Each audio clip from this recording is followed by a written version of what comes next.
അസ്സലാമു അലൈക്കും. സമൂഹമാധ്യമങ്ങളിലും വാർത്താമാധ്യമങ്ങളിലെങ്ങും എമ്പുരാൻ എന്ന് പറയുന്ന സിനിമയെക്കുറിച്ചുള്ള ചർച്ചകളാണ്. സംഘപരിവാർ ഭീകരത എത്രത്തോളം ഉണ്ടെന്നും അവർ ചെയ്തു കൂട്ടിയ ഓരോ കൊള്ളരുതായ്മകളും പീഡനങ്ങളും ക്രൂരമായ ഓരോ സംഭവത്തെക്കുറിച്ചും ആ സിനിമ കൃത്യമായി പറഞ്ഞു വയ്ക്കുന്നുണ്ട്.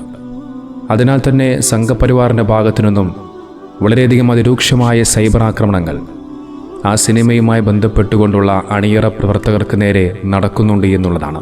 ആ സിനിമയെ കാണരുത് എന്ന് പറഞ്ഞുകൊണ്ട് സമൂഹമാധ്യമങ്ങളിൽ കൂടി ക്യാമ്പയിൻ നടത്തുക, ആ സിനിമ എടുത്ത സംവിധായകനായ പൃഥ്വിരാജ് എന്ന് പറയുന്ന നടനു നേരെ ജിഹാദിയാണെന്നും അദ്ദേഹം ഒരു തീവ്രവാദിയാണെന്നുള്ള രീതിയിലൊക്കെ പലതരത്തിലുള്ള ചർച്ചകൾ കേരളത്തിലുടനീളം നടന്നുകൊണ്ടേയിരിക്കുന്നു.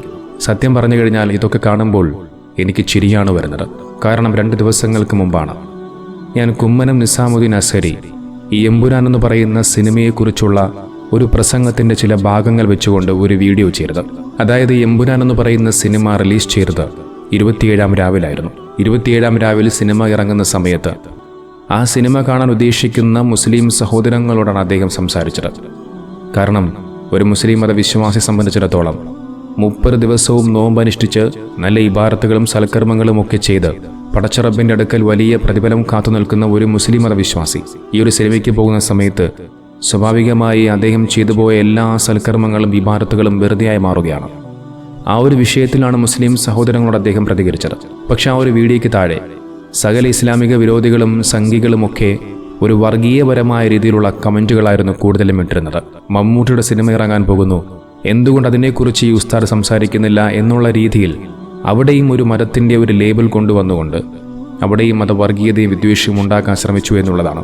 ഇനി മമ്മൂട്ടി എന്നല്ല, മോഹൻലാൽ എന്നല്ല, ഇനി ആരുമായിക്കൊള്ളട്ടെ, പരിശുദ്ധമായ റമദാൻ മാസത്തിൽ ഒരു സിനിമ ഇറങ്ങുമ്പോൾ സ്വാഭാവികമായ ഒരു മുസ്ലിം മത വിശ്വാസിയോട് അദ്ദേഹം പറയുന്ന കാര്യമാണ്, നിങ്ങൾ ആ സിനിമയിൽ നിന്നും പിന്മാറണം, അല്ലെങ്കിൽ നിങ്ങൾ ചെയ്തുപോയ സകല പുണ്യങ്ങളും ഇബാദത്തുകളും വെറുതെയായി മാറുമെന്ന് അത് അദ്ദേഹം പറഞ്ഞു കൊടുക്കേണ്ടതാണ്. അത് അദ്ദേഹത്തിൻ്റെ ബാധ്യതയാണ്.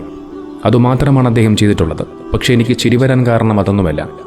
ആ സിനിമ കാണണ്ട എന്ന് അദ്ദേഹം അന്ന് പറഞ്ഞ സമയത്ത് അതിന് താഴെ വന്നുകൊണ്ട് കമൻറ്റിട്ട സകല സംഘികളും ഇപ്പോൾ കരയുകയാണ്, നിലവിളിച്ച് വാവിട്ട് കരയുന്നു. കാരണം ആ സിനിമ ഇറങ്ങുന്നതിന് മുമ്പ് ഈ സംഘികൾ വിചാരിച്ചിരുന്നില്ല സംഘപരിവാറിൻ്റെ ഭീകരമായ മുഖത്തെ തുറന്നു കാണിക്കുന്ന ഒരു സിനിമയാണ് എന്നുള്ളത് അവർ മനസ്സിലാക്കിയില്ല എന്നുള്ളതാണ്. അന്ന് ആ സിനിമ കാണണ്ട എന്ന് പറഞ്ഞ ആ ഒരു ഉസ്താദിനെതിരെ സൈബർ അറ്റാക്ക് നടത്തിയ അതേ സംഘികൾ തന്നെ ഇപ്പോൾ സിനിമ കാണണ്ട എന്ന് പറയുന്നു. ആ സിനിമ ഇറങ്ങിയതിന് ശേഷം അതുമായി ബന്ധപ്പെട്ടുകൊണ്ട് വലിയ രീതിയിലുള്ള ചർച്ചകൾ ഇന്ത്യയിലുടനീളം നടക്കുകയാണ്. കാരണം RSSൻ്റെയും സംഘപരിവാറിൻ്റെയും ഒക്കെ ആ ഒരു ഭീകരമായ ആ ഒരു യഥാർത്ഥ മുഖം ഈ സിനിമയിലൂടെ പൃഥ്വിരാജ് കാണിക്കുന്നുണ്ട് എന്നുള്ളതാണ്. സിനിമ ഇറങ്ങിയതിന് ശേഷം വലിയ രീതിയിലുള്ള സൈബർ അറ്റാക്ക് നടന്നു. ലസിത പാലയ്ക്കലും അതോടൊപ്പം കേരളത്തിലെ ശശികല എന്ന് പറയുന്ന വിഷകല, അതോടൊപ്പം കേരളത്തിലെ BJP നേതാക്കൾ, യുവമോർച്ച നേതാക്കൾ ഈ ഒരു സിനിമയ്ക്കെതിരെ പ്രതിഷേധവുമായി അതിനെ ബഹിഷ്കരിക്കണമെന്നുള്ള ആഹ്വാനവുമായി രംഗത്ത് വരുന്ന കാഴ്ചയാണ് കണ്ടത്. ഇന്ത്യയിൽ കണ്ട ഏറ്റവും വലിയ മുസ്ലിം വംശഹത്യയായ ഗുജറാത്ത് കലാപത്തെക്കുറിച്ച് കൃത്യമായി ആ സിനിമ സമൂഹത്തിന് മുന്നിൽ കാണിച്ചു കൊടുക്കുന്നുണ്ട്. വളരെയധികം അതിഭീകരമായിരുന്നു ഗുജറാത്ത് കലാപം.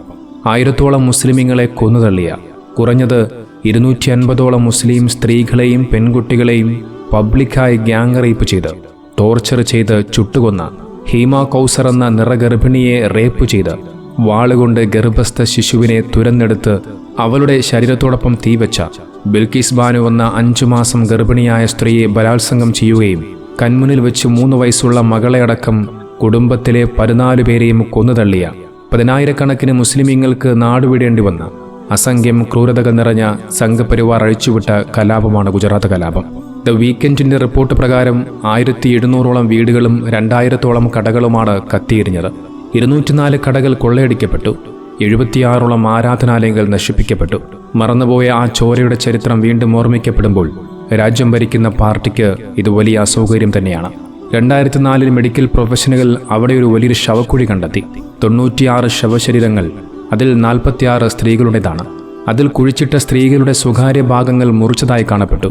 മൂർച്ചയുള്ള വസ്തുക്കൾ ആഴ്ന്നിറങ്ങിയത്, മാറിടങ്ങളിലും സ്വകാര്യ ഭാഗങ്ങളിലും സിഗരറ്റ് കുറ്റികൊണ്ട് കുത്തിയ പാടുകൾ. റേപ്പ് ചെയ്യപ്പെടുന്നത് നിർബന്ധിതമായി കണ്ടു നിൽക്കേണ്ടി വന്ന കുടുംബാംഗങ്ങൾക്ക്, മക്കൾക്ക്, മാതാപിതാക്കൾക്ക്, ഭർത്താക്കന്മാർക്ക്, മക്കളെ കൊല്ലുന്നത് കണ്ടു നിൽക്കേണ്ടി വന്ന മാതാപിതാക്കൾക്ക്, ഉറ്റവരെ വധിക്കുന്നത് കാണേണ്ടി വന്ന കുഞ്ഞുങ്ങൾക്ക് ഇറിപ്പാരബിൾ മെന്റൽ ഡാമേജ് ആണ് ഉണ്ടായിട്ടുള്ളത്. ഗ്യാങ് റേപ്പ് വിക്ടിംസ് ഇനി ഒരു തരത്തിലും ലൈംഗിക ബന്ധത്തിൽ ഏർപ്പെടാൻ കഴിയാത്ത, റീപ്രൊഡക്ഷൻ സാധ്യമാവരുതെന്ന് ഉറപ്പുവരുത്തും വിധം മാനസികമായും ശാരീരികമായും മുറിവേറ്റവരായി. അതൊരു കലാപമായിരുന്നില്ല, വംശഹത്യയാണ്. ജിനോസൈഡ് കൺവെൻഷനിൽ ഒരു ആക്രമണത്തെ വംശഹത്യയായി കണക്കാക്കപ്പെടാൻ പറയുന്ന പ്രവൃത്തികളിൽ 4 ഗുജറാത്ത് കലാപത്തിൽ സംഭവിച്ചിട്ടുണ്ട് എന്നുള്ളതാണ്.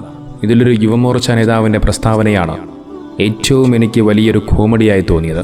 ആ നേതാവിൻ്റെ പ്രസ്താവന ഇങ്ങനെയായിരുന്നു: ദേശവിരുദ്ധ ആശയങ്ങൾ, പൃഥ്വിരാജിൻ്റെ വിദേശബന്ധം അന്വേഷിക്കണം. ചുരുക്കത്തിൽ പറഞ്ഞാൽ ഇനി മുതൽ പൃഥ്വിരാജും ഒരു ജിഹാദിയായി മാറുകയാണ്. അല്ലെങ്കിലും പണ്ടേ അങ്ങനെയാണ്. RSSനെ കുറിച്ച് അല്ലെങ്കിൽ സംഘപരിവാർ ഭീകരത തുറന്നു കാണിക്കുന്ന അതാരായിരുന്നാലും ശരി, ഏതു മരത്തിൽപ്പെട്ട വ്യക്തിയായിരുന്നാലും ശരി, ആ സമയം മുതൽ ആ മനുഷ്യൻ ജിഹാദിയായി മാറും. അതാണ് സംഘപരിവാറിൻ്റെ കൃത്യമായ അജണ്ട. ഇനി മുതൽ പൃഥ്വിരാജിനെയും ഒരു തീവ്രവാദിയായി, ജിഹാദിയാക്കി മാറ്റാൻ ഇവർ കൃത്യമായി ശ്രമിക്കുമെന്നുള്ളതാണ്. ഇതുമായി ബന്ധപ്പെട്ടുകൊണ്ട് പല വിധത്തിലുള്ള അഭ്യൂഹങ്ങളും പല വിധത്തിലുള്ള ചർച്ചകളും ഒക്കെ നടന്നുകൊണ്ടിരിക്കുകയാണ്. ഇപ്പോൾ പുറത്തു വരുന്നൊരു കാര്യം, മോഹൻലാൽ അറിയാതെയാണ് ഗുജറാത്തിലെ ആ ഒരു കലാപത്തിൻ്റെയും സ്ത്രീകളെ ആക്രമിക്കുന്നതിൻ്റെ ദൃശ്യങ്ങളൊക്കെ ഷൂട്ട് ചെയ്തു എന്നുള്ളതാണ് ഇപ്പോൾ അറിയാൻ സാധിക്കുന്നത്. പൃഥ്വിരാജ് മനഃപൂർവ്വം മോഹൻലാലിനെ അപകീർത്തിപ്പെടുത്താൻ മനഃപൂർവ്വം ചെയ്തു കൂട്ടിയ ഒരു പണിയാണെന്നുള്ള രീതിയിലൊക്കെ ചർച്ച നടക്കുന്നുണ്ട്. അങ്ങനെ അവസാനം എമ്പുരാൻ എന്ന് പറയുന്ന സിനിമയ്ക്കിപ്പോൾ കട്ട് വീണിരിക്കുന്നു. സെൻസർ ബോർഡിലെ കുറേ ഭാഗങ്ങൾ കട്ട് ചെയ്യാനൊരുങ്ങുകയാണ്. അതിനുശേഷം ആ ഒരു സിനിമ ഇനിയൊരു പുതിയൊരു സിനിമയായി പുറത്തിറങ്ങാതിരിക്കുന്നു. ഗുജറാത്ത് കലാപവുമായി ബന്ധപ്പെട്ടുകൊണ്ട് ആ സിനിമയിൽ ഷൂട്ട് ചെയ്തിരിക്കുന്ന കുറേ രംഗങ്ങൾ ഇപ്പോൾ സെൻസർ ബോർഡ് മാറ്റാൻ തുടങ്ങുകയാണ്. മുസ്ലിം സ്ത്രീകളെ ആക്രമിക്കുന്ന, അവരെ കൂട്ടക്കുരുതി ചെയ്യുന്ന, ബലാത്സംഗം ചെയ്യുന്ന പല സീനുകളും കട്ട് ചെയ്യാനൊരുങ്ങുന്നു. നോക്കൊരു സിനിമ RSSനെ മൊത്തം വിറപ്പിക്കുകയാണ്. ഒരു സിനിമ കാരണം RSSന്റെ പല നേതാക്കളും വാവിട്ട് നിലവിളിക്കുകയാണ്. അത്രയേ ഉള്ളൂ RSS എന്ന് നാം എല്ലാവരും ചിന്തിക്കേണ്ട വിഷയമാണ്. നോക്കൂ, കേരള സ്റ്റോറി എന്ന് പറഞ്ഞ സിനിമ ഇറക്കി, ഇല്ലാത്ത ആരോപണങ്ങൾ ഉന്നയിച്ച് മുസ്ലിം സമുദായത്തെ മുഴുവനും അപകീർത്തിപ്പെടുത്തിക്കൊണ്ടുള്ള ഒരു സിനിമയായിരുന്നു കേരള സ്റ്റോറി എന്ന് പറയുന്ന സിനിമ. ആ സിനിമയിൽ എത്രയോ ഹിന്ദു പെൺകുട്ടികളെ മുസ്ലിം മതത്തിലേക്ക് കൊണ്ടുവന്നു എന്നുള്ള രീതിയിൽ ഒരു പച്ചയായ ഒരു നുണ അത് സിനിമയായി പ്രദർശിപ്പിച്ച് സമൂഹത്തിന് മുന്നിൽ ലോകത്തുള്ള സകല മുസ്ലിമീങ്ങളെയും അപകീർത്തിപ്പെടുത്തുക എന്നുള്ള കൃത്യമായ ഉദ്ദേശത്തോടു കൂടി തന്നെയാണ് ആ സിനിമ ഇറക്കിയത്. എന്നാൽ കേരള സ്റ്റോറി എന്ന് പറയുന്ന സിനിമയ്ക്കില്ലാത്ത കട്ട് എമ്പുരാൻ എന്തിനാണ് എന്നാണ് കേരളത്തിലെ എല്ലാ മലയാളികളും ഒന്നടങ്കം ചോദിക്കുന്നത്. സംഘപരിവാറിൻ്റെ ഒരു ഭരണം നടക്കുന്ന നമ്മുടെ ഇന്ത്യയിൽ ഒരുപക്ഷെ ഇതില്ല, ഇതിനപ്പുറവും നാം എല്ലാവരും കാണും. നിങ്ങളൊന്ന് ചിന്തിച്ചു നോക്കൂ. ഗുജറാത്ത് കലാപം നടത്തിയത് കുറ്റമല്ല. അവിടെയുള്ള പാവപ്പെട്ട നിരാലംബരായ മുസ്ലിം സ്ത്രീകളെയും കുഞ്ഞുങ്ങളെയും കൊന്നൊടുക്കിയത് കുറ്റമല്ല. ബീഫ് കഴിച്ചതിൻ്റെ പേരിൽ നിരന്തരമായി മുസ്ലിം സഹോദരങ്ങളെ കൊന്നൊടുക്കിയത് ഇവർക്കൊരു പ്രശ്നമല്ല. ഉത്തരേന്ത്യയിൽ പലയിടങ്ങളിലായി മുസ്ലിം സഹോദരങ്ങളുടെ വീടുകളും അവരുടെ പാർപ്പിടങ്ങളുമെല്ലാം തകർത്തു തരിപ്പണമാക്കിയത് ഇവർക്ക് ഒരുവിധ പ്രശ്നവുമില്ല. എന്നാൽ അതിനെക്കുറിച്ച് സംസാരിച്ചാൽ, അവർ നടത്തിയ ഭീകരമായ പ്രവർത്തനങ്ങൾ സമൂഹത്തിന് മുന്നിൽ തുറന്നു കാണിച്ചാൽ അവിടെ RSSന്, ആ സംഖ്യകൾക്ക് വലിയ പ്രശ്നമായി തീരുന്നു. അല്ലാഹു സുബ്ഹാനഹു വ തആല നമ്മെ എല്ലാവരെയും കാത്തുരക്ഷിക്കുമാറാകട്ടെ. വർഗീയവാദികളായ ഭരണാധികാരികളെ തൊട്ടും ജനങ്ങളെ തൊട്ടും അല്ലാഹു സുബ്ഹാനഹു വ തആല നമ്മയും നമ്മുടെ നാടിനെയും ജനങ്ങളെയും കാത്തുരക്ഷിക്കുമാറാകട്ടെ.